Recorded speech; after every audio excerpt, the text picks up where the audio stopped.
कोई इसमें प्रॉब्लम नहीं। अच्छा, तो ऑप्टिमाइजेशन और लीनियर प्रोग्रामिंग आने से पहले मैं आपको ना ये ऑप्टिमाइजेशन पहले से वर्ड सुना है आपने? पहले सुना है इस वर्ड को? यस सर, सुना सर। किस सब्जेक्ट में सुना है? सर ये सर्च इंजन ऑप्टिमाइजेशन में सुना, किसी कोर्स में नहीं सुना। अच्छा अच्छा, ठीक है, वो आपने नेट पे ये इस तरह की टर्म, ये मैं आपको बताऊंगा कि आपने कैलकुलस पढ़ा होगा। कैलकुलस, कैलकुलस में पूरा चैप्टर है ऑप्टिमाइजेशन।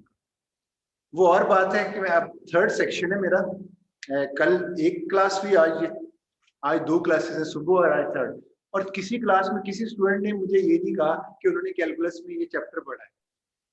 इसका नहीं पढ़ाया हुआ सर, नहीं पढ़ा हुआ। इट मीन्स, ये मैं आपको बता रहा हूँ, पाकिस्तानी स्टूडेंट और इंडियन स्टूडेंट हर लेक्चर में मेरी ये स्टेटमेंट जरूर होती है। फर्क हमारा इंडिया का ये है, हम सिलेक्टिव स्टडी करते हैं।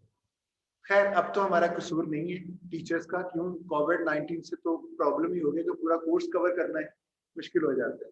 लेकिन उससे पहले भी मेरे आपके सीनियर्स हैं, उनसे भी मैंने जब फर्स्ट टाइम ये स्टार्ट किया था, उनसे पूछा, तो कह रहे थे हमने ऑप्टिमाइजेशन नहीं पढ़ा। और बड़ी अफसोस की बात है कि एक कैलकुलस के मेन कंटेंट्स हैं और वो स्किप कर जाते हैं।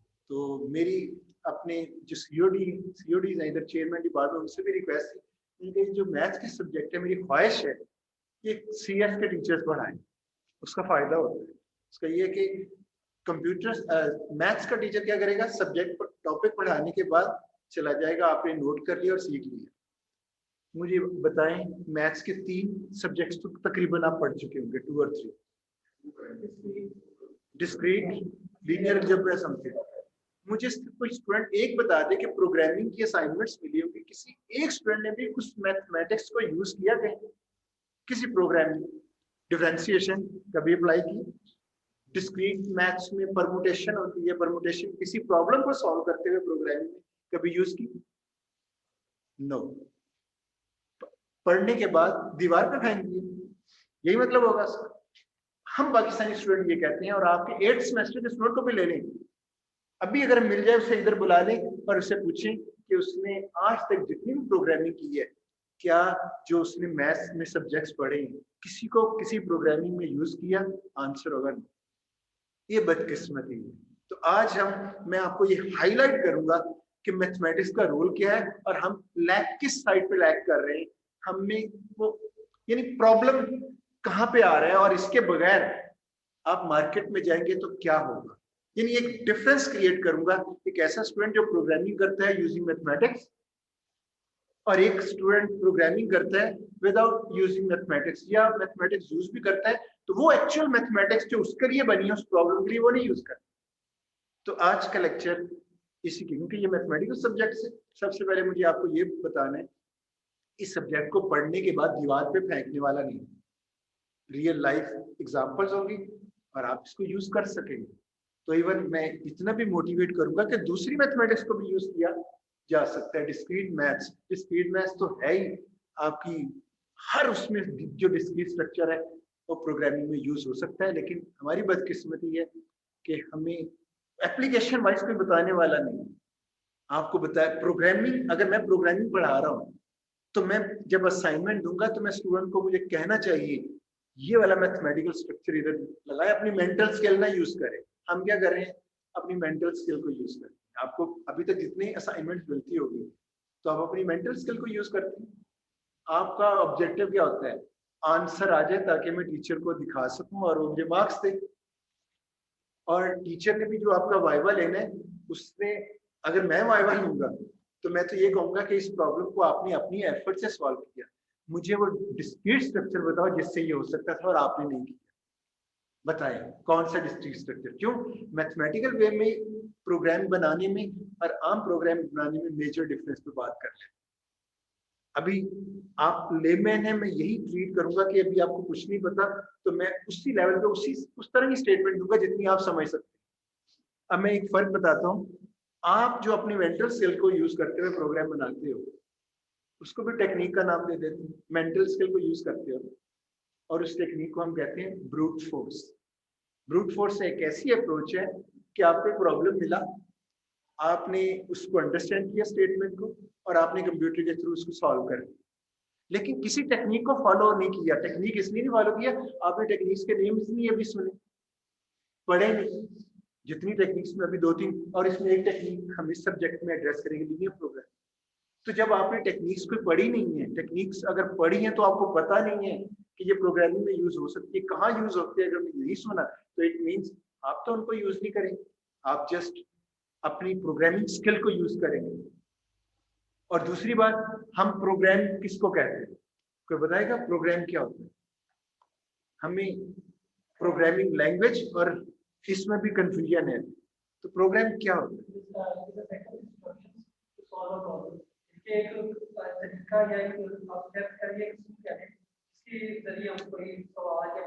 प्रॉब्लम सॉल्व करते हैं। इन्होंने उसकी एक रफ सी एग्जांपल बता दी, स्टेटमेंट बता दी कि प्रोग्राम होता है किसी प्रॉब्लम को सॉल्व करने का स्टेप बाय स्टेप प्रोसीजर आप कह लें। हालांकि इसमें भी रिफाइंड वर्जन हो सकता है। मैं जो बात करना चाह रहा हूँ, मैं ज्यादा डिटेल में नहीं जाना चाह रहा। प्रोग्राम असल में ये जो आप पेपर के अभी कंप्यूटर को साइड पे रख दें, लैंग्वेज को साइड पे रख दें, हम तो प्रोग्राम यही समझ रहे हैं कि वो लैंग्वेज के साथ। प्रोग्राम आपका ये है जो प्रॉब्लम स्टेटमेंट आपके पास होती है, उसको पेपर के ऊपर जो सॉल्व कर रहे हो। मैं छोटी सी एग्जांपल लेता हूँ, एवरेज कैलकुलेट करनी है क्लास के स्टूडेंट्स के मार्क्स की, तो प्रोग्राम स्टेप्स पता क्या बनेंगे? इनपुट लोगे, ये सिर्फ पेपर पे लिख रहे हैं, अभी इम्प्लीमेंटेशन की बात नहीं। इनपुट लोगे, मार्क्स, दूसरा स्टेप क्या होगा, उन सबको ऐड करोगे, और थर्ड स्टेप क्या होगा, काउंट से डिवाइड करके एवरेज कैलकुलेट। ये जो आपने स्टेप पेपर के ऊपर लिख लिए, आपने उसको प्रोग्राम कर लिया। सिर्फ फर्क इतना है, ये जो आप प्रोग्राम कर रहे हो ब्रूट फोर्स है, मैथमेटिकल, इतनी मैथमेटिक्स है थोड़ी बहुत, वैसे आप किसी मैथमेटिकल टेक्निक को यूज नहीं कर रहे, तो आप ब्रूट फोर्स करके उसको लिख रहे हो। हाँ, लैंग्वेज के आप एक्सपर्ट हैं, इसको आराम से आप कोड कर लोगे। अब इसमें प्रॉब्लम क्या है, ये तो मैंने जस्ट एवरेज की एक एग्जांपल दी, सारे प्रॉब्लम्स को ले ली। होता ही है जब आप ब्रूट फोर्स के साथ किसी को प्रोग्राम करते हो, उसमें और मैथमेटिकल वे से सॉल्व करके पेपर के ऊपर जब उसको कोड करते हो, उनमें एक फर्क है, एफिशिएंसी। यानी वो प्रोग्राम एफिशिएंट होगा जो मैथमेटिकल वे से, मैथमेटिकल मॉडल से गुजर के जाके, यानी आप प्रॉब्लम को सॉल्व करोगे यूजिंग मैथमेटिक्स, या मैं उसमें वर्ड यूज कर रहा हूँ यूजिंग मैथमेटिकल मॉडल। और हम इस सब्जेक्ट में लीनियर प्रोग्रामिंग मॉडल, एक मॉडल में आप एक ही टेक्निक सिखाऊंगा और एक ही मॉडल इस सब्जेक्ट में आप सीख लोगे। कम से कम आपको ये पता चल जाएगा कि मैथमेटिकल मॉडल क्या होता है। मैं छोटी सी एग्जांपल और दे देता हूँ। आपने स्टेटमेंट देखी और आपने कहा आपने परमुटेशन पढ़ी डिस्क्रीट में, ये तो परमुटेशन से मैच करती है, तो आप उस प्रॉब्लम की परमुटेशन बना के उसको सॉल्व कर लेते पेपर के ऊपर। इट मींस आपने मैथमेटिकल वे से ये सॉल्व किया है।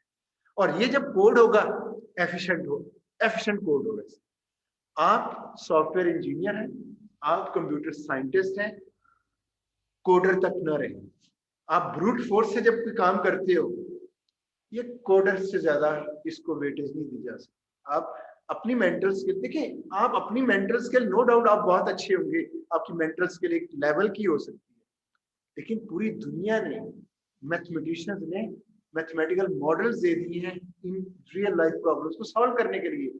आप उनके जरिए प्रॉब्लम सॉल्व करोगे तो कोई क्वेश्चन मार्क नहीं है, एफिशिएंट होगी। आप अपनी मेंटल स्किल और टेक्निक के बगैर करोगे, ब्रूट फोर्स होगी, वो एफिशिएंट नहीं होगा। एफिशिएंट और इनएफिशिएंट, अभी तक आपको क्यों नहीं पता चला कि आपका प्रोग्राम एफिशिएंट है या नहीं? आपने कभी सोचा ही नहीं। मैं आपको बताता हूँ कि एफिशिएंट, आप पहले आपसे पूछता हूँ कि आपने प्रॉब्लम को सॉल्व कर लिया, इवन कोड कर लिया, तो बताएं कैसे पता चलेगा ये एफिशिएंट है या इनएफिशिएंट? आउटपुट आने का मतलब इनएफिशिएंट भी 100% रिजल्ट देगा, एक्यूरेट। एफिशिएंट भी 100% रिजल्ट।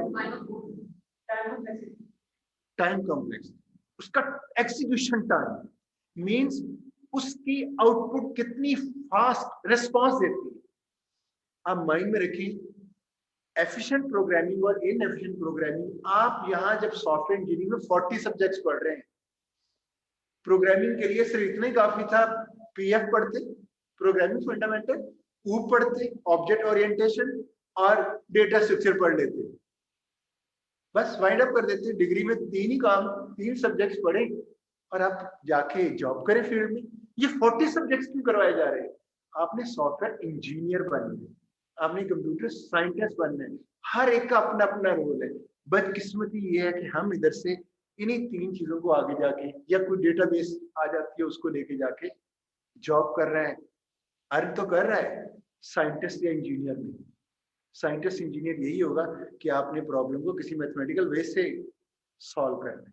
अब एफिशिएंट और इनएफिशिएंट, आप हमेशा अभी तक जो प्रोग्रामिंग करते आए हैं, मैं क्लेम कर सकता हूं वो इनएफिशिएंट प्रोग्राम। और अगर वो एफिशिएंट प्रोग्राम है कोई एक आध, तो मेरी स्टेटमेंट पता क्या होगी?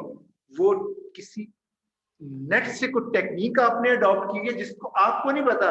नेट से वो कोड है, जैसे मैं कहता हूँ मर्ज सॉर्ट, सॉर्टिंग तो बड़ी होगी, मर्ज सॉर्ट आप करेंगे, एफिशिएंट है, आप कहेंगे देखें मैं तो एफिशिएंट प्रोग्रामिंग कर रहा हूँ। भी मर्ज सॉर्ट आपने तो नहीं बनाई, मर्ज सॉर्ट एक टेक्निक है, अगर वो भी आप उस वे से आके वो सॉर्टिंग कर रहे हैं, अगर मैथमेटिकल वे से करेंगे, किसी और की टेक्निक कोई ले ले, तो एफिशिएंट प्रोग्रामिंग हो। तो अगर आपका प्रोग्राम अभी कोई एफिशिएंट बन गया है आपसे, उसके पीछे भी मैथमेटिक्स, आपको किसी को पता होगा और किसी को नहीं पता होगा, लेकिन उसके पीछे मैथमेटिक्स है। अगर मैथमेटिक्स नहीं है, इनएफिशिएंट हो। तो जी सिंपल कॉन्सेप्ट है कि जो चीज को डिवाइड करते हैं तो ये एक मैथमेटिक्स फॉर्मूला है। ये प्रॉब्लम का डोमेन बहुत शॉर्ट है, इधर तो आपको वो बात जो मैं कर रहा हूँ वो मैप नहीं होती नजर आ रही, आगे जाके एवरेज बहुत जगह पे यूज होती है, प्रोबेबिलिटी में पता नहीं किस तरह की वो डिस्ट्रीब्यूशन में, उधर जाके मैथमेटिक्स ये एवरेज ही अच्छी खासी, जैसे स्टैटिस्टिक्स पढ़ी हुई आप पढ़ रहे हैं, तो आप देखो एवरेज के कितने वर्जन्स आए। तो अभी कुछ प्रॉब्लम्स ऐसे हैं जिसमें कोई मॉडल की जरूरत ही नहीं होती, तो एवरेज उस तरह का प्रॉब्लम है। लेकिन मैं आपको एग्जांपल इसलिए वो ली है कि आपको ये बताऊं कि आपका पेपर पे जो डिजाइन होता है कि जी सॉल्व इस तरह से करना है, तो वो पेपर पे जो सॉल्व करते हैं वो आपका प्रोग्राम, वो इस पॉइंट ऑफ व्यू से एग्जांपल। अच्छा वापस आते हैं एफिशिएंट और इनएफिशिएंट। मैं आपको थोड़ा सा, अगर किसी ने ये प्रोग्राम किया हुआ है जो अभी मैं बताने लगा हूं, और अभी भी उसको नहीं पता चला ये इनएफिशिएंट है, वो रीजन बताऊंगा क्यों नहीं पता चला। और अगर किसी ने उस लेवल तक उसको एक्सप्लोर किया है, तो कम से कम वो जरूर समझ आएगा। एक सीक्वेंस मैं अभी फोकस पता किस पे कर रहा हूँ, मैंने ऑप्टिमाइजेशन पे आने और ग्रेजुअली इस पे आने, और उससे पहले मैं सिर्फ ये बताने लगा हूँ कि आपने अपने प्रॉब्लम सॉल्वर है, आपने प्रॉब्लम कोई सॉल्व कर यूजिंग मैथमेटिक्स सॉल्व करना है ताकि एफिशिएंट वे में हो। और एफिशिएंट और इनएफिशिएंट का प्रॉब्लम ये है कि अगर आप मार्केट में जाते हो और इनएफिशिएंट प्रोग्राम करते हो, तो आपको अभी भी अगर आपका काम चल रहा है, कोई इश्यू नहीं आ रहा, तो रीजन बताऊंगा क्यों नहीं इश्यू आ रहा। लेकिन अगर उससे काम आगे जाएगा स्टेप में, तो वो आपका प्रॉब्लम डेड हो जाएगा और आपको नहीं पता चलेगा। आप सॉफ्टवेयर इंजीनियर है लेकिन आपको नहीं पता चलेगा ये क्या हो रहा है। आप समझोगे मेरा कंप्यूटर ऑल्ट हो गया, आप समझोगे मेरा कोई ना कोई हार्डवेयर प्रॉब्लम है, या कोई सॉफ्टवेयर नहीं वर्क कर रहा, कोई कंपाइलर नहीं वर्क कर रहा, लेकिन एक्चुअली होगा ये कि आपका इनएफिशिएंट जो इनएफिशिएंट प्रोग्राम है उसकी वजह से ऐसा हो रहा है। छोटा सा प्रॉब्लम लेते हैं और आज घर जाकर ट्राई भी कर लीजिएगा, तो आपको पता चल जाएगा। एक फिबोनाची सीक्वेंस होती है सीरीज,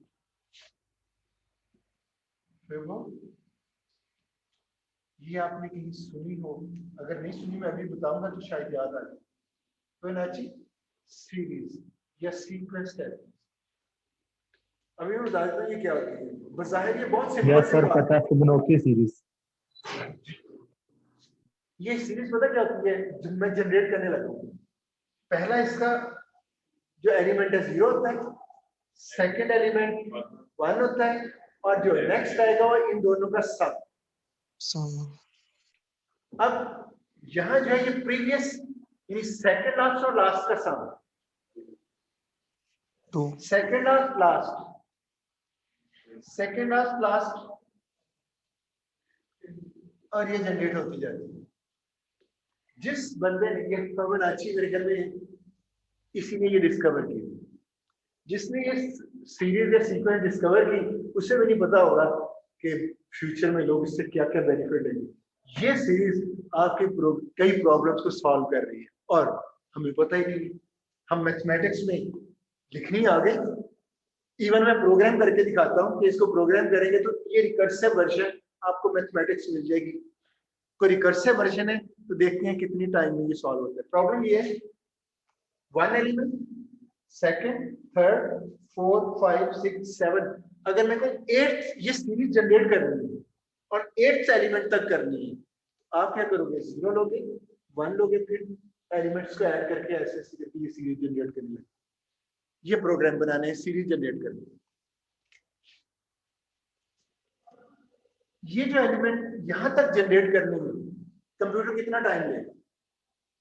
आई थिंक सेकंड्स में आ जाएगा और फ्रैक्शन ऑफ सेकंड भी हो सकता है। यस सर, नैनो सेकंड्स कह सकते हैं आप। मेगा की बजाय नैनो सेकंड्स कहेंगे, मेगा ज्यादा आगे चला जाएगा। अच्छा, अगर मैं इस सीक्वेंस को जनरेट करूं और 20 एलिमेंट्स तक लेके जाऊं, कितनी देर में आंसर आ सकता है? ऐसे गेस करें आप। ना आप देख रहे हैं ना मुझे पता है, गेस ही करने और मैं बताना है इशू क्या आएगा। 20 तक एलिमेंट्स को जनरेट करने में रफली कितना सेकंड में आ जाएगा आपके हिसाब से? यस सर, सेकंड्स में आएगा 2 to 3 सेकंड्स। इसको मैं 40 एलिमेंट्स तक एक्सटेंड करता हूँ, कितने टाइम? डबल हो जाएगा सर डबल कर लें sir, 5 to 6 seconds. 5 to 6 second ये कह रहे हैं और मैं कह रहा हूँ डेज में आंसर आए, डेज में। और सर प्रोग्राम के बावजूद डेज में आएगा। बिल्कुल। और अगर मैं इसको भी कहूँ कि इस एलिमेंट्स को 200 तक लेके जाना है, यानी 200 एलिमेंट्स जनरेट करवाने हैं, और आपके पास कंप्यूटर, आपने कहा ना कंप्यूटर लेने हैं, और आपके पास कंप्यूटर i3 नहीं है, i5 नहीं है, i7 नहीं है, i9 नहीं है। अमेरिका में जो लेटेस्ट इस वक्त कंप्यूटर होगा सुपर कंप्यूटर, वो आपके पास है। और 200 एलिमेंट्स जनरेट करवाने यूजिंग रिकर्शन, क्योंकि मैंने एज्यूम कर लिया कि इनएफिशिएंट, मुझे पता है रिकर्सिव एल्गोरिथम इसका इनएफिशिएंट। कितना टाइम लगेगा अंदाजा लगेगा? Sir according to you it will take months. ये आपकी जो अर्थ एज है ना, उससे भी ज्यादा टाइम लगेगा, यानी अर्थ एज। तो आप इससे ये गेस करें कि अभी तक आपको ये क्यों नहीं पता चला? पहला क्वेश्चन। वो रीजन ये है, अगर आपने किसी ने इंप्लीमेंट किया भी होगा तो उसने 10-20 एलिमेंट्स तक जनरेट किया होगा, इससे आगे नहीं गया होगा। तो इसका मतलब है मैं सिर्फ इस प्रॉब्लम से दूसरे प्रॉब्लम की तरफ भी लेके जाना चाह रहा हूँ। दूसरे प्रॉब्लम के साथ भी ऐसे हो रहा है, अगर कोई इनएफिशिएंट प्रोग्राम है तो आप स्मॉल इनपुट साइज पे उसका आंसर ले रहे हो। आपका जो सेट है ना इनपुट का, वो स्मॉल है। जैसे मैंने कहा 10 एलिमेंट्स, तो 10 एलिमेंट्स एक स्मॉल साइज, 20 एलिमेंट्स कहेंगे वो भी इवन स्मॉल, उससे ऊपर जाएंगे तो ये एक्सपेंसिव हो जाएगा टाइम वाइज। जैसे इन्होंने कहा था एफिशिएंसी होती है टाइम वाइज, टाइम कॉम्प्लेक्स। तो ये एक ऐसा डेंजरस प्रॉब्लम है जो 200 एलिमेंट्स सुपर कंप्यूटर के बस का काम भी नहीं। और ये स्टैटिस्टिक्स एक दफा बैठ के मैंने पूरा 1 मंथ लगा के पूरी स्टैटिस्टिक्स मैंने इसको कैलकुलेट करके रखी हुई है, और पूरा जो अर्थ एज जो बनती है मैंने कैलकुलेट करके एक दफा, मेरे पास स्लाइड्स हैं, आपसे वो भी शेयर कर दूंगा। आप नजर आएगा कि वाकई कितना ही टाइम लगेगा अर्थ एज का। मैंने उसकी मैथमेटिक्स पे वर्क किया हुआ। तो कहने का मतलब है इसी तरह आप जो अभी तक प्रॉब्लम लेके आ रहे हैं, अगर वो एफिशिएंट है तो पीछे कोई ना कोई मैथमेटिक्स यूज हो रही होगी, इस वजह से एफिशिएंट है। अगर वो इनएफिशिएंट है और आपको अभी भी सेकंड्स से ऊपर टाइम नहीं फेस करना पड़ रहा, उसकी रीजन ये है आप स्मॉल इनपुट साइज पे उसको ट्राई करें, उसकी इनपुट एक्सपेंड करोगे, लग पता जाएगा। तो इस चीज को गेस कर रहे हैं कि आप सॉफ्टवेयर इंजीनियर हो, आप कंप्यूटर साइंटिस्ट हो, तो पर्पस ये है कि अपनी प्रॉब्लम को किसी टेक्निक से सॉल्व करें एफिशिएंट वे से। और इस पूरे सब्जेक्ट की बेस ही यही है कि एक सेट ऑफ प्रॉब्लम्स है और ये क्लास है उस प्रॉब्लम की, ऑप्टिमाइजेशन प्रॉब्लम्स कहते हैं। तो जो भी दुनिया में ऑप्टिमाइजेशन प्रॉब्लम है उनमें से कुछ लीनियर प्रोग्रामिंग से हो सकती है एफिशिएंट वे, और अगर आप इसको नहीं यूज करेंगे तो वही इनएफिशिएंट प्रोग्रामिंग। जी सर मैं उसको कॉल कर रहा था तो वहाँ पर क्या सेगमेंटेशन वो भी इसी बात से डिफिशिएंट की वजह से है। नहीं, वो सेगमेंटेशन शायद मेमोरी स्पेस का कोई इशू होगा इस तरह का। उसके बाद एक सर हम लोग साथ में एक काम भेजे था कुछ होना है उस रहने बाद उससे कुछ बहुत अच्छा लगेगा बहुत चाहते हैं पर अभी कैसे पता है कि वो अनसुलेटेड डिफिशिएंट क्या है। यस, इसी को पहले इसको एड्रेस कर रहे थे, फिर मैं दूसरी तरफ आता हूँ। डेटा जब भी ठीक होगा तो टाइम कॉम्प्लेक्सिटी तो क्रीज होगी नहीं, और एफिशिएंट मैं इसका अभी आंसर देने लगा। इसका एफिशिएंट वर्जन भी है, यानी इसको एफिशिएंट वे में सॉल्व करने के लिए जो टेक्निक है, मैंने कहा था ना मैथमेटिक्स और टेक्निक आएगी। अभी आपका फोर्थ सेमेस्टर, फिफ्थ सेमेस्टर में आप सब्जेक्ट पढ़ेंगे एनालिसिस ऑफ एल्गोरिथम्स, और ये मेरा एरिया ऑफ स्पेशलाइजेशन एल्गोरिथम्स, मैं एल्गोरिथम्स भी पढ़ाता हूँ। वो ऑपरेशन सच थर्ड सेमेस्टर में हुआ है। एल्गोरिथम में आपको सिखाया जाता है कि कैसे आप चेक करोगे ये प्रॉब्लम एफिशिएंट है या इनएफिशिएंट। टाइम कॉम्प्लेक्सिटी कैलकुलेट करो। Yes sir, time complexity. Yes sir. इसकी टाइम कॉम्प्लेक्सिटी एक्सपोनेंशियल है, इसलिए sir. ये एक तरह से हो रहा है। इसका जो एफिशिएंट प्रोग्राम होता है वो ऐसी क्लास होती है जिसका पॉलिनोमियल टाइम हो। अब मैं ज्यादा डेप्थ में नहीं जाऊंगा, टर्म्स थोड़ी सी आउट ऑफ द वे चली जाएंगी। तो इसकी टेक्निक, इसी प्रॉब्लम को एक टेक्निक से सॉल्व किया जा सकता है। उस टेक्निक का नाम है डायनामिक प्रोग्राम। और डायनामिक Yes. प्रोग्राम वही कि पेपर के ऊपर आपने सॉल्व करना है उस प्रॉब्लम। Yes sir, पेपर के ऊपर क्यूब सी। जब डायनामिक प्रोग्रामिंग से ऐसे करेंगे, पता कितना टाइम लगेगा? 200 एलिमेंट्स एक अर्थ एज, यानी अर्थ की एज पे वो आंसर दे रहा है। उसी प्रॉब्लम को अगर आप डायनामिक प्रोग्रामिंग से करेंगे, 2 और 3 सेकंड में इसका आंसर मिल जाएगा। आपको ये तो पता चल गया कि टेक्निक का रोल है। मेरा आज का फोकस यही है कि आपने किसी चीज को सॉल्व करना है तो मैथमेटिक्स को यूज करते हो किसी टेक्निक के जरिए करें, ना कि अपनी मेंटल स्किल और ब्रूट फोर्स के जरिए करिए। ब्रूट फोर्स आप यही समझ लें, जो आपके माइंड में कोई टेक्निक नहीं है, बस उस प्रॉब्लम को सॉल्व करने को मेथड आपके माइंड में आ जाता है, स्कीम आ जाती है, तो मैं तो उसको ब्रूट फोर्स कहूंगा। क्योंकि ऑलरेडी जो टेक्निक्स हैं उनको अगर आप नहीं यूज कर रहे हैं, इट मीन्स तो जो आपने कोई नई टेक्निक इजाद तो नहीं कर ली, आपने तो उस प्रॉब्लम को सॉल्व करने का एक मैकेनिज्म बना लिया, आंसर आपका आ रहा है, तो इट मीन्स वो आपकी अपनी टेक्निक है। लेकिन मैं कह रहा हूँ मैथमेटिक्स उसमें यूज नहीं है, तो वो ब्रूट फोर्स है। तो इसको डायनेमिक प्रोग्रामिंग से सॉल्व करेंगे एफिशिएंट वे, और अगर रिकर्शन के साथ आप यूज कर रहे हो तो वो इनएफिशिएंट है। ये कैसे पता चलेगा? अभी तो मैंने कहा कि आपको ये सब्जेक्ट अब ऑफर हुआ है, कम से कम इतना जरूर पता चल गया प्रोग्राम एफिशिएंट और इनएफिशिएंट होते हैं। फिफ्थ सेमेस्टर में जब एल्गोरिथम पढ़ोगे, वो भी कुछ इस सब्जेक्ट की एक्सटेंशन आ जाएगी, वो आपको बताएगा कि एफिशिएंट और इनएफिशिएंट कैलकुलेट कैसे करना। वहां क्लास कैलकुलेट होती है, तो क्लास आपकी क्लासेस और टीचर बताएगा आपको कि ये जो इसका डायनामिक वर्जन है वो पॉलिनोमियल क्लास है, और जो डेंजरस वर्जन होता है वो एक्सपोनेंशियल क्लास है। तो अभी जो मैं बात कर रहा था अर्थ एज की, तो वो एक्सपोनेंशियल टाइम क्लास है। तो एफिशिएंसी के लिए एक सब्जेक्ट और आपने पढ़ना होगा, जिसमें हर आपके प्रोग्राम को जब आप सॉल्व करते हो, इंप्लीमेंट करने से पहले उसकी क्लास कैलकुलेट करोगे। अगर वो क्लास एक्सपोनेंशियल होगी, उसको इंप्लीमेंट नहीं करोगे। देखिए एक और एडवांटेज, हम प्रोग्रामिंग क्या करते हैं, हम सीधा कंप्यूटर में बैठ के प्रोग्रामिंग शुरू होती है। ये नहीं है, एक प्रॉब्लम स्टेटमेंट है, यूजर बैठा है, पहले वो उसको डिजाइन करेगा टेक्निक, फिर उसकी टाइम कॉम्प्लेक्सिटी क्लास निकालेगा। अगर वो सेफ हुई तो कोड होगा, अदरवाइज नहीं कोड होगा। अब ये रिकर्जन वाले को कोड करना बेवकूफ, तो इसलिए कुछ लोग एक एप्लीकेशन को 6 मंथ में डेवलप करते हैं। 6 मंथ में डेवलप कर लें, और अगर उसमें उसकी टाइम कॉम्प्लेक्सिटी को ना पता चले उसका एफिशिएंट है या इनएफिशिएंट है, जब वो वर्किंग में आ जाएगा, वो सिस्टम बैंकिंग में ही ले लेंगे, वो स्मॉल इनपुट पे जब ट्रांजैक्शन होगी उस वक्त तो वर्क कर रहा होगा, क्योंकि मशीन कवर कर रही है ना वो टाइम। अभी जब मैंने इसको 10 और 20 तक गेस किया, तो वो जो सुपर कंप्यूटर था वो अपनी परफॉर्मेंस से उसने ये आंसर दे रहा था, हालांकि आपने इनएफिशिएंट बनाया हुआ था, लेकिन उसकी परफॉर्मेंस हाई स्पीड कंप्यूटर उसको कवर कर रहा था उसकी इनएफिशिएंसी।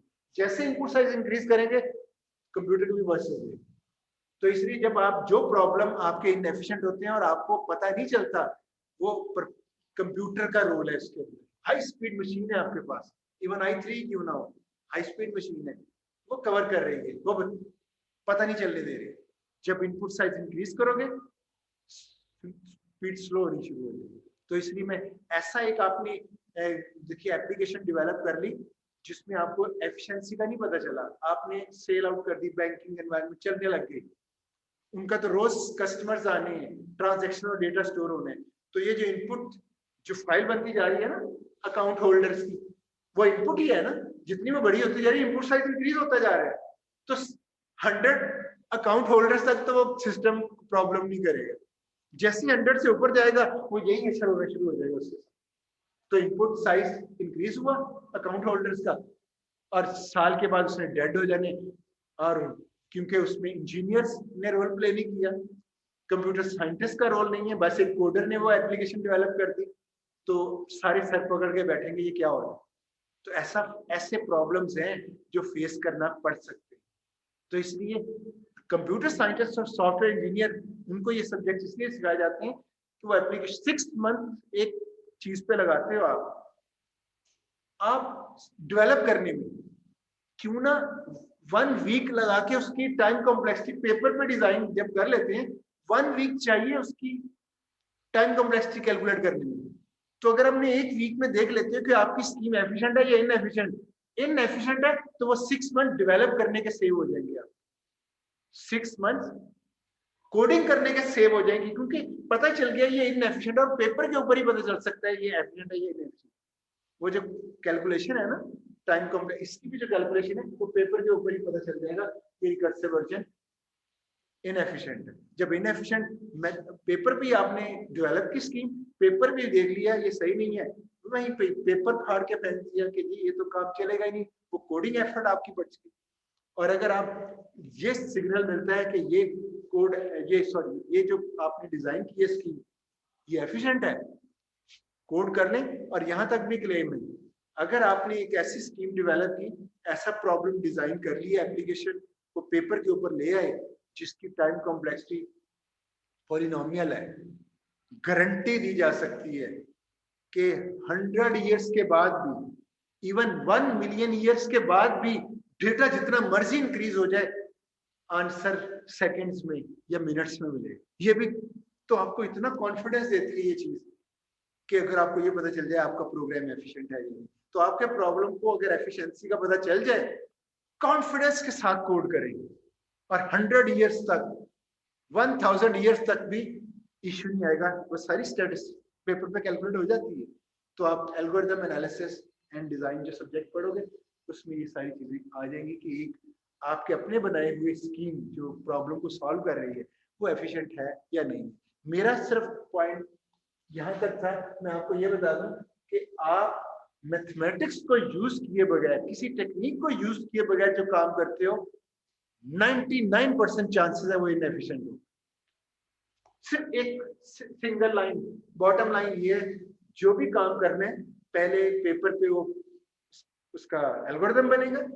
वो एल्गोरिथम अगर किसी मैथमेटिक्स को यूज करते हुए, किसी मैथमेटिकल मॉडल को यूज करते हुए डिजाइन किया गया, वो एफिशिएंट होगा। और हमने इस सब्जेक्ट की तो टेक्निक ही एक है, लीनियर प्रोग्रामिंग। इस सब्जेक्ट में हमने एक ही टेक्निक सीखी है कि जो भी प्रॉब्लम अगर वो कैंडिडेट है लीनियर प्रोग्रामिंग का, तो इससे बेस्ट में नहीं, सेकंड्स में आंसर।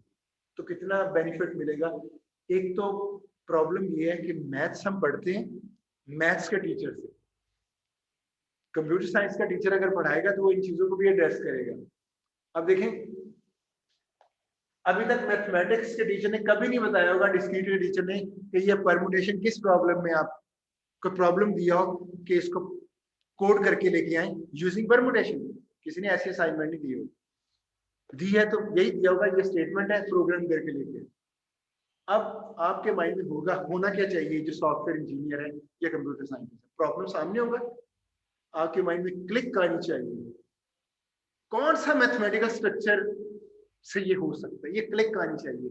प्रोग्रामिंग, वो कोडिंग तो बहुत बात की बात है। तो मैं इस सब्जेक्ट में एक टेक्निक सिखाऊंगा, मैं आपको बताऊंगा कि ये प्रॉब्लम से कैसे क्लिक आएगी कि वो लीनियर प्रोग्रामिंग से हो सकता है। आपको पता होना चाहिए। अगर देखिए आपको लीनियर प्रोग्रामिंग आती है और वो प्रॉब्लम के सामने आते हुए क्लिक ही ना आए, तो फायदा क्या, ये ऐसी है जैसे टूल बॉक्स आपके पास मौजूद है, लेकिन किस टूल को यूज करना है वो पता ही नहीं है। तो टूल बॉक्स का होना इंपॉर्टेंट नहीं है, टूल बॉक्स का यूज भी आना चाहिए। तो इट मींस आपको सामने प्रॉब्लम्स की लिस्ट है, आपको मैं एक प्रॉब्लम देता हूँ, आपके माइंड में क्लिक आनी चाहिए, ये लीनियर प्रोग्रामिंग से सॉल्व क्लिक आएगी, तो फिर ये क्लिक आएगी तो सॉल्व एफिशिएंटली हो जाएगा। अदरवाइज लीनियर प्रोग्रामिंग तक तो ख्वाब में भी नहीं आ सकेगा कि ये लीनियर प्रोग्रामिंग से हो सकता। नहीं नहीं, अच्छा क्वेश्चन ये है, इस सब्जेक्ट में स्टूडेंट को मैं लिबर्टी दूंगा, जो माइंड में क्वेश्चन आता है मैं ये नहीं देखूंगा कि मेरा कोर्स पे स्लो हो रही है, मैं कोशिश करूंगा एड्रेस करके जाऊंगा आपके हर क्वेश्चन। तो क्वेश्चन करते हुए हेजिटेट ना करें कि टॉपिक रुक रहा है, मैं इंजॉय करूंगा ऐसे क्वेश्चंस को जो मुझे भी ना आते हो, ताकि मैं भी उसको एक्सप्लोर करूंगा, नेट से ढूंढ के आपको बताऊं। जो मैथमेटिक्स स्ट्रक्चर्स आपने दिए जिसमें ये प्रोग्रामिंग किया था, सर ये कितने टोटल? अच्छा, जहां तक टेक्निक्स हैं, कुछ आ चुकी हुई हैं, कुछ अभी लोग कर रहे हैं। अगर आप उसका सेट देखना चाहें, ये तो कोई ऐसा रिसर्च पेपर नहीं जिसमें सारी टेक्निक्स को इकट्ठा करके किसी ने बता दिया, उसके बारे में कोई कमेंट नहीं की जा सकती। हाँ, मैं एल्गोरिथम के हिसाब से मैं जो बता रहा हूँ कि एल्गोरिथम में सब्जेक्ट में जो मेजर टेक्निक्स हैं उन पे बात हो सकती है, उनको काउंट किया जा सकता है, उनके वेरिएंट होंगे, यानी वो 10 से 12 डिफरेंट टेक्निक्स आपको एल्गोरिथम में पढ़ाई। नहीं, मैथमेटिकल नहीं, उनको टेक्निक कहेंगे। हाँ, वो हर टेक्निक मैथमेटिकल मॉडल को यूज करते हुए। तो जब इसको आप जरा पॉज ले लें उस कोर्स के आने तक, अभी सिर्फ इतना देख लें कि 10 से 12 टेक्निक्स तो मैं एल्गोरिथम में सिखा देता हूँ, और अब आपको ये कहना चाहिए ये टेक्निक्स कितने प्रॉब्लम्स को एड्रेस कर रही हैं, ये क्वेश्चन बनना चाहिए। टेक्निक्स तो चले मैं कह देता हूँ 12 टेक्निक, चलो ये कह देते हैं, कॉन्फिडेंट इतना तो नहीं है, और भी टेक्निक्स होंगी, हम मान लेते हैं दुनिया में 12 ही टेक्निक्स, अगर सपोज कर लें ये 12 टेक्निक्स कितने प्रॉब्लम्स रियल लाइफ के सॉल्व कर रही है? इनफाइनाइट। क्यों? सिर्फ ये टेक्निक ही इनफाइनाइट प्रॉब्लम को सॉल्व कर रही है, वो मैं अभी थोड़ी देर में आपको बताता हूँ। फॉलो करें इस चीज को।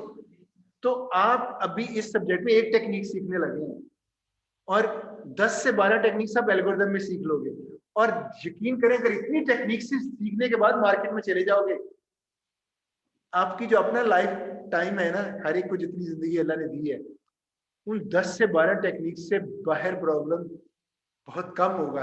अगर होगा तो अलग से उसका थोड़ा एक थिंकिंग प्रोसेस होगा, एक नई टेक्निक आप खुद बना लोगे उन टेक्निक के कॉम्बिनेशन से। अदरवाइज आपके मेजॉरिटी ऑफ प्रॉब्लम, लोग क्या करते हैं, इधर से एल्गोरिथम पढ़ के जाते हैं, मार्केट में एक टेक्निक को भी नहीं यूज करते।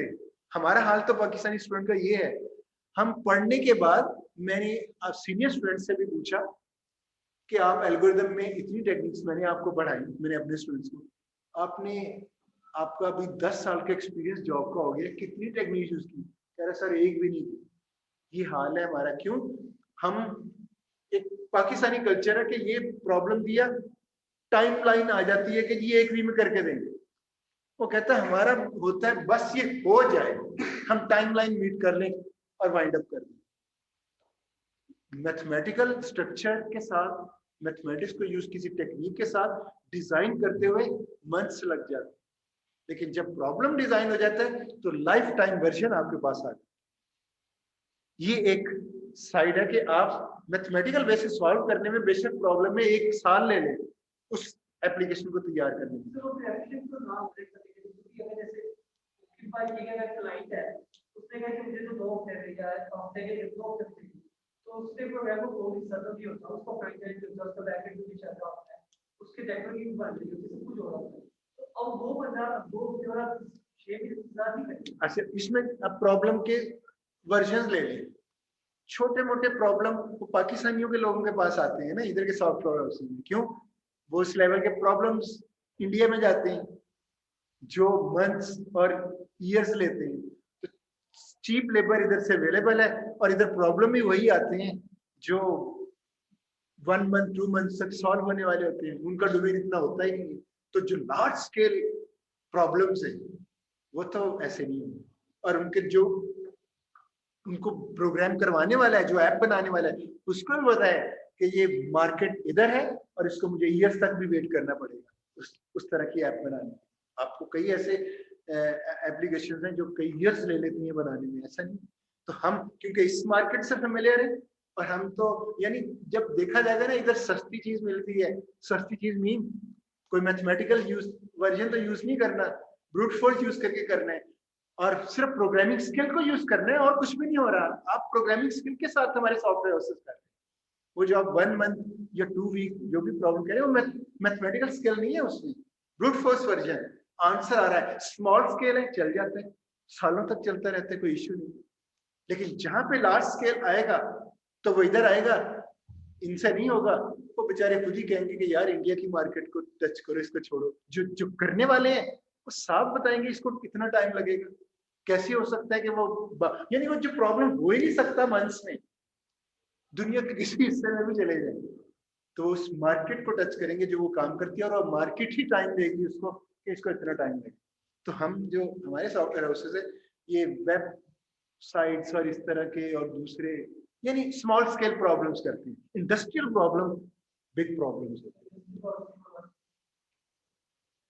इंडस्ट्री एक मैं इस पूरे सब्जेक्ट में इंडस्ट्री को ही डिस्कस करना है, तो आप इंडस्ट्री में जो सबसे प्रॉब्लम पहला लूंगा वो इंडस्ट्री का ही होगा। चलो उस तक वेट कर लेते हैं, राइट? क्योंकि मैंने ये दो चीजें दोनों क्लासेस को बता दी हैं, तो दोनों को कंप्लीट करके जा रहा हूँ ना, ताकि अगली दफा एक ही पेज के साथ आए। आज हमने ये चीज तो क्लियर हो गई कि आपने ब्रूट फोर्स नहीं, प्रॉब्लम को सॉल्व करने का मेथड क्या है, यूजिंग मैथमेटिक्स या किसी टेक्निक को यूज। आप क्वेश्चन करना चाह रहे थे बाद में वैसे।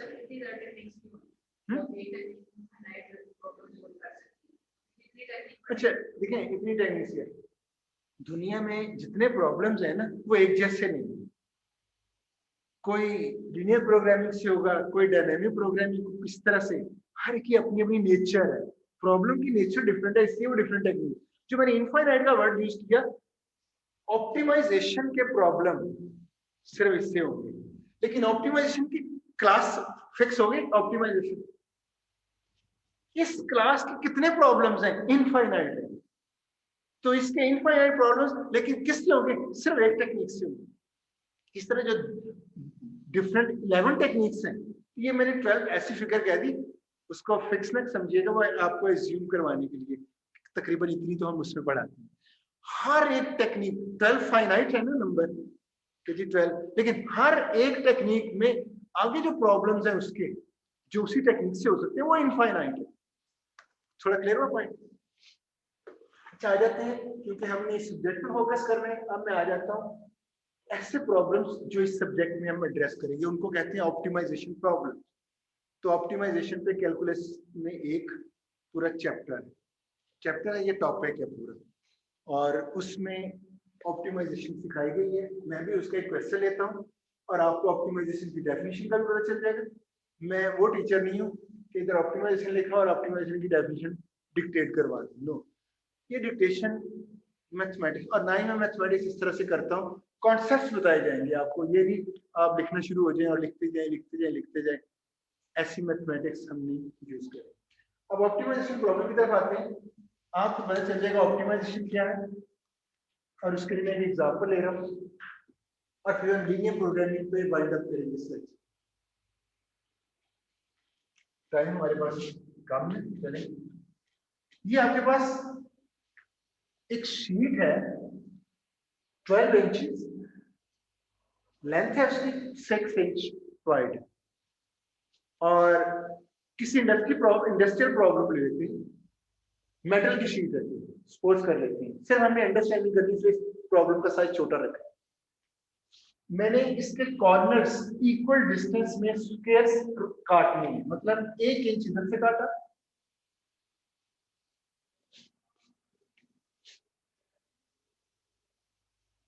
जब मैं ये इस मेटल को काटता हूं, ये पीस निकल गया सारा का सारा बीच में से, ऐसे ये भी पीस निकल गया, सारा काट दिया, ये वेस्टेज में आ गया, ये भी वेस्टेज में आ गया। मैं इसमें से एक बॉक्स बनाना चाह रहा हूं, अब मैं इसको मेटल को थोड़ा सा फोर्स लगा के ऐसे ऊपर खड़ा कर दूं, वर्टिकल, इसको ऐसे करके इधर कर दूं, सबको वर्टिकल कर दूं, तो एक बॉक्स बन जाए। वो बॉक्स रेक्टेंगुलर शेप का होगा, उसके अंदर कुछ डाला जा सकता है, उसको वेल्ड कर दें इधर साइड से, कुछ डाला जा सकता है। अब ऑप्टिमाइजेशन प्रॉब्लम कैसे बनने लगे? एक इंडस्ट्री है, उसके पास लिक्विड है टन्स, और इस लिक्विड को फिल करने उनके पास शीट्स हैं, मिनिमम शीट के साथ वो सारा लिक्विड उन्होंने किस तरह फिल करना है या पैक करना है, जो भी ये मिनिमम। और अगर वो बल्क में है तो अगर ये जो वेस्टेज हो रही है मिनिमम वेस्टेज स्टार्ट होकर, तो आपको अंदाजा नहीं है कि कितना सेविंग होगी इस मेटल की, अगर वो ऑप्टिमल वे में, बेस्ट वे में इसकी कटिंग पे आ जाए। अब देखें इसका वॉल्यूम देखते हैं कितना होगा। ये बॉक्स बनेगा, वॉल्यूम वही है ना जितना वो कंज्यूम करेगा एरिया। लेंथ कितनी बनेगी इसकी? 10। क्यों? ये इधर कट किया है, इधर ये तो वॉल है। लेंथ 10, विड्थ, हाइट 1 इंच था कट, यही ऊपर आएगा। कितनी हाइट बन गई? 1 इंच ही बन गई। 1 कितना वॉल्यूम हुआ? 40। एक सोल्यूशन तो मैंने दे दिया। देखें, आप कहेंगे जी कितने पॉसिबल बॉक्सेस बन सकते हैं, आप बताएं ये कटिंग के साथ कितने बॉक्सेस बन सकते हैं? अगर मैं 1 इंच की कटिंग के बाद 1.2, लेकिन वो जो कटिंग है ना वो स्क्वायर में ही होनी चाहिए, उसकी सारी साइड 1/2 होनी चाहिए, तभी बॉक्स बनेगा, अदरवाइज नहीं बनेगा। ऊपर जो हेड सरफेस है वो ओपन होगी, लेकिन बॉक्स बन चुका। मेरा आपसे क्वेश्चन है, कितनी पॉसिबल कटिंग्स होंगी जिनके ये बॉक्स बनाए जा सकते? जो बॉक्स हो, हाँ, उनके वॉल्यूम डिफरेंट हो जाएंगे। उनके जब 1.2 की कटिंग करेंगे आप, चारों कॉर्नर्स को इक्वली काटेंगे, तो उसका वॉल्यूम चेंज हो जाएगा ना। क्यों? ये लेंथ भी चेंज होगी, ये भी चेंज होगी, ये भी चेंज हो जाएगी, तो नया वॉल्यूम। कितनी पॉसिबल कटिंग्स हो सकती है? इस यानी इस मैं शेप बनाना चाह रहा हूँ ऐसे, वो बॉक्स है जिसकी हेड सरफेस ओपन है। कितने बॉक्सेस बन सकते हैं और कितनी डिफरेंट वॉल्यूम के? इनफाइनाइट। क्यों? 1.2, 1.23, 1.25 कितनी कटिंग्स हैं? 1.2 और 1.3 के अंदर ही इनफाइनाइट कटिंग्स हैं। तो इसके बॉक्स बनाने के जो सॉल्यूशंस हैं वो इनफाइनाइट है। ऑप्टिमाइजेशन प्रॉब्लम ऐसे प्रॉब्लम को कहती है जिसके सॉल्यूशंस मोर देन 1। तो अगर मैं ये शेप बनाना चाह रहा हूँ जिसमें कोई चीज स्टोर करवानी है, तो मेरे पास सॉल्यूशंस कितने हुए? इनफाइनाइट। छोटा बॉक्स, बड़ा बॉक्स, उससे बड़ा, ऐसी है ना। तो इनफाइनाइट। तो ऑप्टिमाइजेशन प्रॉब्लम कौन? अब हमने अगर रियल लाइफ में देखने की प्रॉब्लम है, उसके पॉसिबल आंसर, ये जो सॉल्यूशंस है मोर देन 1 है, तो समझ लें ऑप्टिमाइजेशन प्रॉब्लम। एक ये चीज पता चल गई। अब ऑप्टिमाइजेशन की मीनिंग क्या है, उस पे आते हैं। इन पॉसिबल जो कटिंग्स हैं उसमें जो शेप्स बनेगी, मैक्सिमम वॉल्यूम वाला सॉल्यूशन चाहिए, वो एक ही होगा। तो कौन सी कटिंग करनी है कि ये वॉल्यूम 40 है, मैक्सिमम हो, और हमें नहीं पता वो कितना मैक्सिमम। आप बताएं, अगर मैं आपको वो शीट्स दे दूं कि यार कटिंग करके आज ही मुझे बताओ, और क्योंकि आप सॉफ्टवेयर इंजीनियर हो या कंप्यूटर साइंटिस्ट हो, आपने रफ नहीं, अप्रोक्सीमेट आंसर नहीं देना एग्जैक्ट वे में। ज़ाहिर मैथमेटिक्स आप पढ़ते हो, आपको देना चाहिए। मैं एज्यूम कर लेता हूँ, ऐसे मैं एज्यूम कर रहा हूँ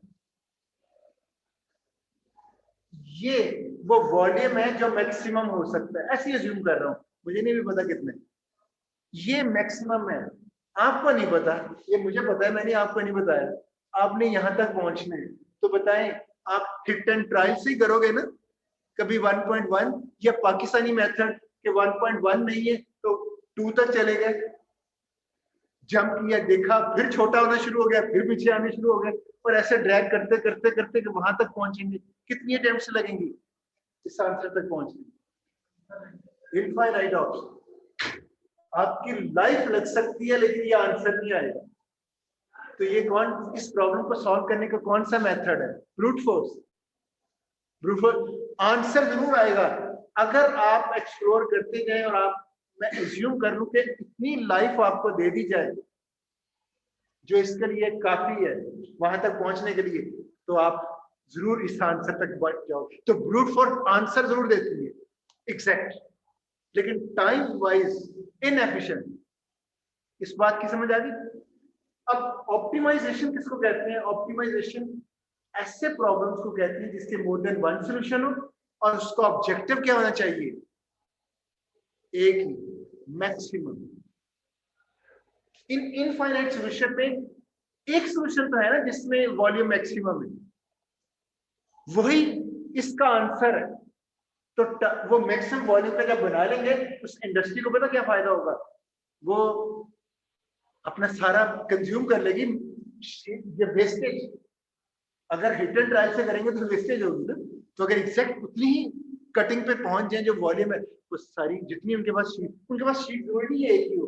इस शीट के लिए ये सोल्यूशन होगा, दूसरी शीट के लिए अलग सोल्यूशन होगा, तीसरी के लिए अलग होगा। लेकिन उसमें अगर हर एक में मैक्सिमम वॉल्यूम तक पहुंच जाएंगे, डायरेक्ट पहुंच जाएंगे, तो शीट की वेस्टेज बच नहीं जाएगी और मैक्सिमम वॉल्यूम भी कंज्यूम हो जाएगा। तो ऑप्टिमाइजेशन प्रॉब्लम ऐसे प्रॉब्लम है जिसमें उस प्रॉब्लम का सॉल्यूशन मोर देन वन नहीं 2 3 भी हो तो फिर भी ऑप्टिमाइजेशन प्रॉब्लम है। लेकिन उसमें एक आंसर आपको चाहिए और वो बेस्ट आंसर होगा, और बेस्ट का बेस्ट भी हो सकता है। बेस्ट का बेस्ट ही होता है या उससे भी अच्छा होता है?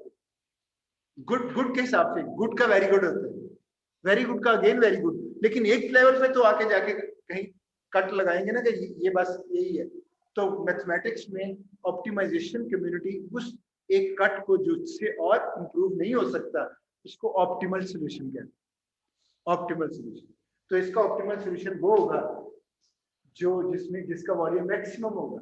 तो अब आप देख लें आपका ऑब्जेक्टिव ऑप्टिमाइजेशन प्रॉब्लम में ऑब्जेक्टिव क्या होता है? मैक्सिमम। एक और ऑब्जेक्टिव हो सकता है मिनिमम। क्यों? अगर आपने कोई चीज बेचनी है तो आपका ऑब्जेक्टिव होता है मैक्सिमम प्रॉफिट मिले आपको। और अगर आपने कोई चीज खरीदनी है तो आपने जो मटेरियल खरीदना है कोशिश होगा मिनिमम कॉस्ट में खरीदे। तो दोनों तरह आपकी ऑप्टिमाइजेशन प्रॉब्लम का ऑब्जेक्टिव दो ही हो सकते हैं, मैक्सिमम और मिनिमम, या मैक्सिमम होगा या मिनिमम। और ऑप्टिमाइजेशन प्रॉब्लम कौन से होते हैं? जिसमें मोर देन वन सॉल्यूशन।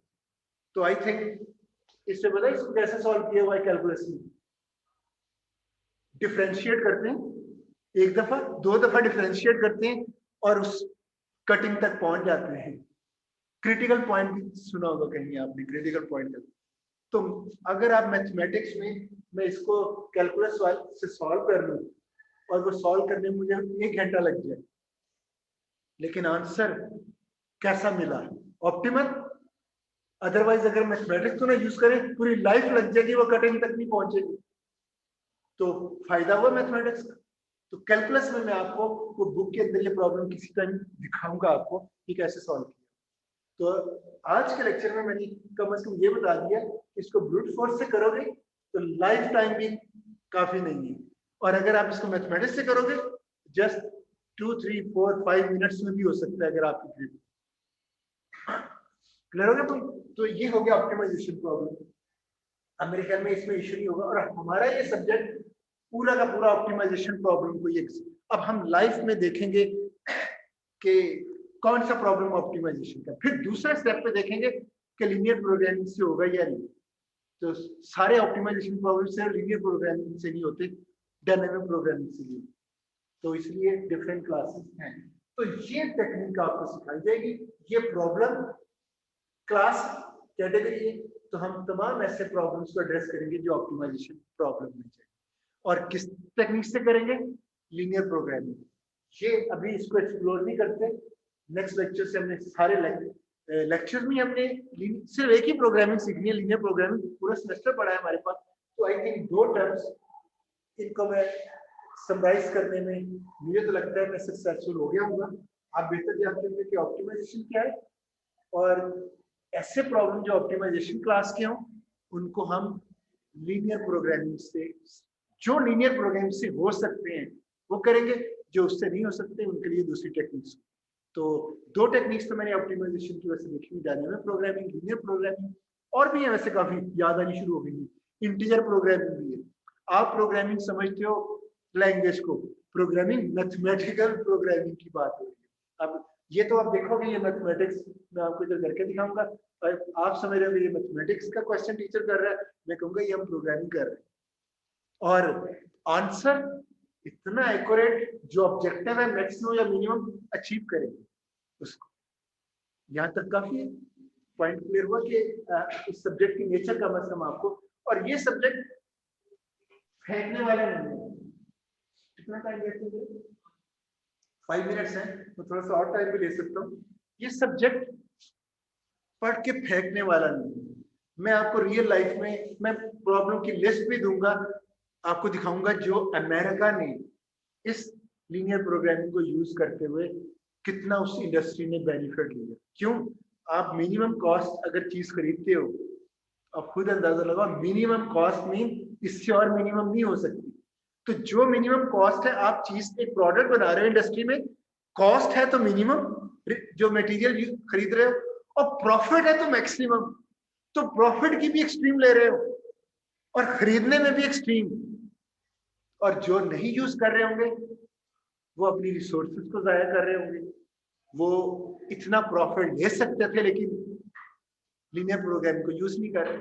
तो आपने देखा चाइना की प्रोडक्ट बहुत चीप होती है। रीजन क्या है?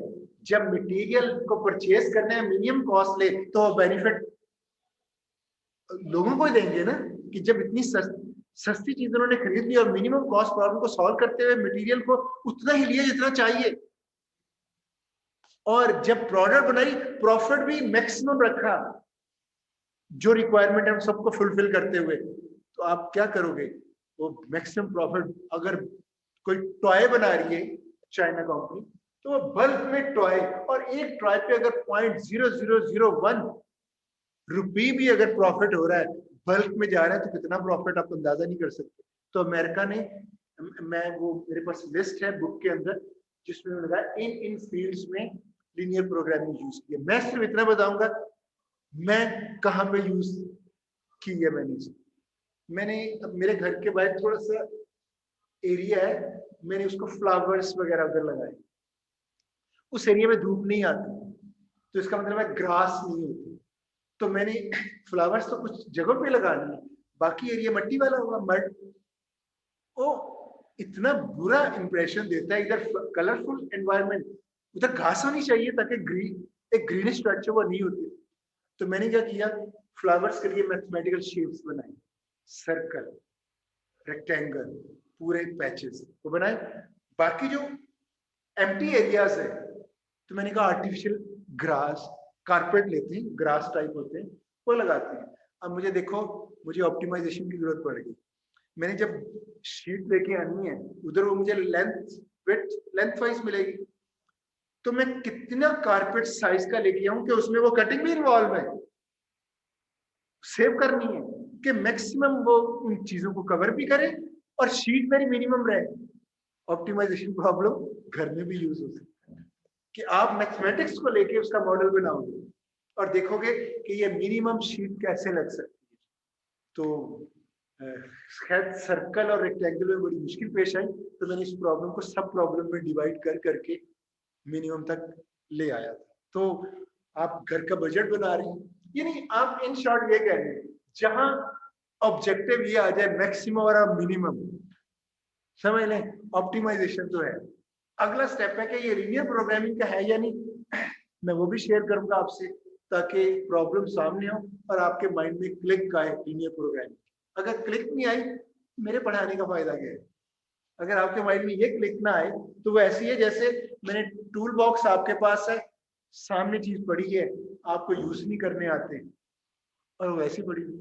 तो आई थिंक थोड़ा सा गेस हो गया होगा कि ये सब्जेक्ट पढ़ के दीवार पे नहीं फेंकना, इसको हमने रियल लाइफ में आपको असाइनमेंट की सूरत में छोटी छोटी, एक असाइनमेंट मैंने प्रीवियस क्लास को दी थी।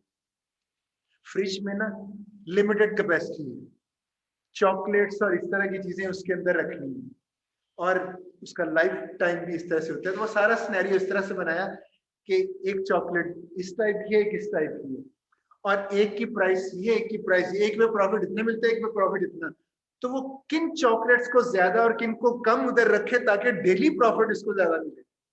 बड़ा मजेदार क्वेश्चन। फ्रिज का के ऊपर लीनियर प्रोग्रामिंग हम बना सकते हैं कि उसने उन चॉकलेट्स के दोनों वर्जन में ए चॉकलेट बी चॉकलेट इस तरह से रखना है, और उनकी प्रॉफिट को देखते हुए कि किसकी प्रॉफिट ये है, किसकी प्रॉफिट, और उनका साइज भी देखा जा सकता है कि फ्रिज में स्पेस की रिक्वायरमेंट है, तो वो कौन सी कितने नंबर ऑफ चॉकलेट ए खरीदे और कितने नंबर ऑफ चॉकलेट बी खरीदे ताकि उसको स्टोर किया जाए, और डेली इतनी सेल होती है। उसमें कंडीशंस आती हैं कितनी सेल, ये नहीं कि आपको इधर प्रॉफिट मिलता है तो बल्क में ले लो, भाई उसने डेली कंज्यूम भी तो होना है, खराब भी तो होना है, एक्सपायर भी तो होना है। तो वो ये सारी चीजें आप लीनियर प्रोग्रामिंग में, तो लीनियर प्रोग्रामिंग को सिर्फ इंडस्ट्री प्रॉब्लम समझे, घर का प्रॉब्लम ही समझे, ठीक है। और आप आसपास मुझे जहां भी नजर आता है कहीं कोई प्रॉब्लम को सॉल्व करते हुए कि यार ये तो लीनियर प्रोग्रामिंग का कैंडिडेट है, क्लिक आती है, तो फिर मैं अगर लीनियर प्रोग्रामिंग मुझे थोड़ी बहुत आती है तो बहुत बड़ी ज्यादती होगी मैं उसके बगैर इसको सॉल्व करके और ब्रूट फोर्स के साथ इनएफिशिएंट आंसर जो ऑप्टिमल भी ना हो। आई थिंक थोड़ा सा कंफर्टेबल आप जरूर हुए होंगे कि ये दो टर्म्स से आप फेमिलियर हो चुके हैं। तो इंशाल्लाह नेक्स्ट क्लास में हम इसको स्टार्ट करेंगे।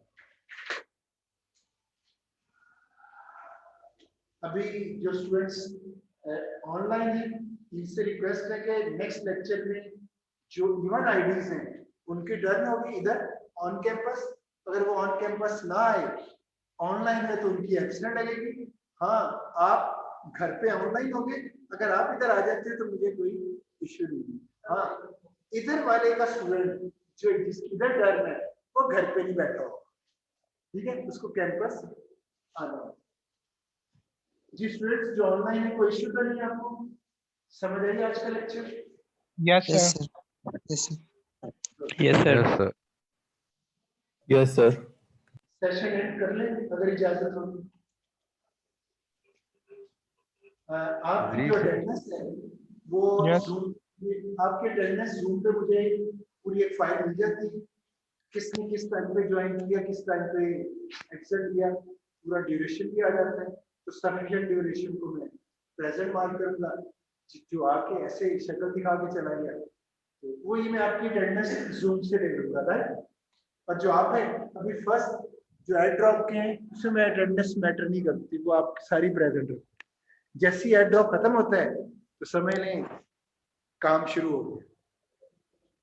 ठीक है। Okay, thank you very much.